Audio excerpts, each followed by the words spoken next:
Dobar dan, u današnjem klipu ću vam pokazati kako napraviti logo i kako ga ubaciti u video. Znači, potrebni su nam samo dva programa, to su Photoshop i Sony Vegas Pro, bilo koji. Znači, otvorite Photoshop, idete File i New, meni malo buguje pošto snimam. Izaberite 300:300, 72, RGB color i onda ovdje Transparency, ok. Buguje, ali nema veze. Izaberite tekst,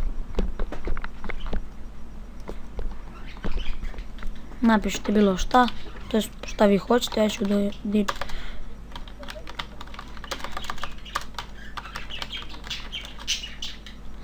Ja ću ime svog akaunta na YouTube-u, namjestite ga bilo gdje, idete u Blending Options, tu se malo igrajte sa opcijama, idete Drop Shadow na primjer, ovdje promijenite boju, šta hoćete, onda Stroke, ovo mi se sviđa, ovo ne radi ništa, ovo može, ovo može i to, šta je, može i ovo ne. Ok, sada ga samo kropujete, idete ovdje, idete Crop Tools, idete samo desni klik i crop, i onda idete File, Save As, i onda ovdje umjesto Photoshop, PSD, izaberite PNG i stavite ime koje želite. I onda samo sačuvate. Sačekajte se da izađe jedan prozorčić ovdje, evo ga, ok. Od zavisnosti kojeg Photoshopa koristite. Evo, da vidite kako izgleda to.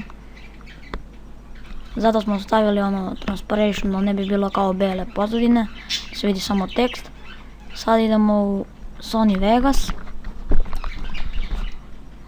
ubacimo logo,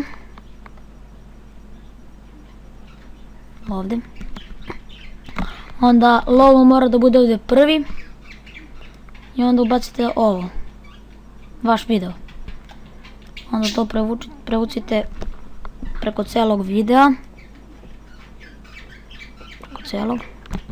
tako, pustimo ga negdje odavde,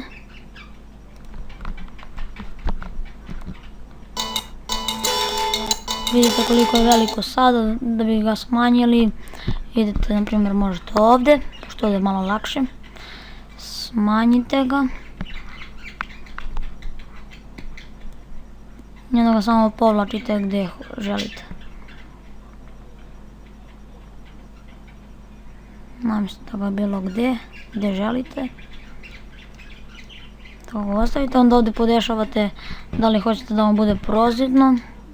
Evo, meni je ovako dovoljno, to ovako nešto, tako, vidite kako to izgleda. Sad idete File, kada želite sačuvati idete File, Render As, i sačekate da vam izbaci jedan prozorčić ovdje, idete VMV, Windows Movie Maker, i sad vi ovdje ako hoćete, ovo su HD rezolucije, ja ću da izaberem na primjer ovu, promijenim ime na desktop i kada se ovo renderuje ja ću nastaviti.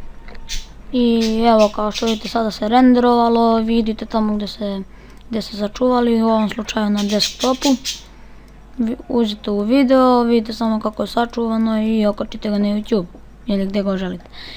I nadam se da ste nešto naučili iz ovog klipa, tako da lajkujte, subscribeujte i pozdrav do sljedećeg klipa.